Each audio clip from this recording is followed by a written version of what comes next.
আসসালামু আলাইকুম বন্ধুরা, আমরা চলে আসছি 16 ডিসেম্বর উপলক্ষে খেলার জন্য। 16 ডিসেম্বরের বিজয় দিবস উপলক্ষে খেলার জন্য আমাদের প্রীতি ফুটবল ম্যাচ।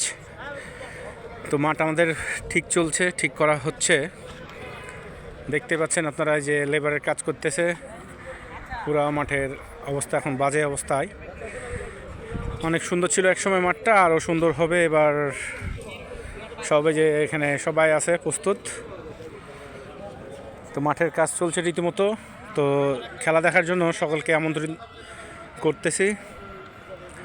আপনারা যারা যেখান থেকে ভিডিওটা দেখছেন, অবশ্যই 16 ডিসেম্বরে বিজয় দিবস উপলক্ষে আমাদের প্রীতি ফুটবল ম্যাচ, এই টুর্নামেন্টে খেলা দেখার জন্য সবাইকে আমন্ত্রিত। তো মাঠ পরিষ্কার চলছে খুব সুন্দরভাবে, স্কোয়ার হয়ে যাবে মাঠটা। তো আজকে এই প্রস্তুতকারী চলছে, সব খেলা হবে সিনিয়র জুনিয়র ছোট বড় সবাই মিলে একসঙ্গে, বয়স্করাও খেলবে। তো 16 ডিসেম্বরে ইনশাল্লাহ লাইভে আসবো, আর লাইভে সবাইকে খেলাগুলো দেখাবো। ততক্ষণ আপনারা ধৈর্য ধরে আমার সাথেই থাকবেন, ভালো থাকবেন, সুস্থ থাকবেন, এই বলে শেষ করছি। আসসালামু আলাইকুম, আল্লাহ হাফেজ।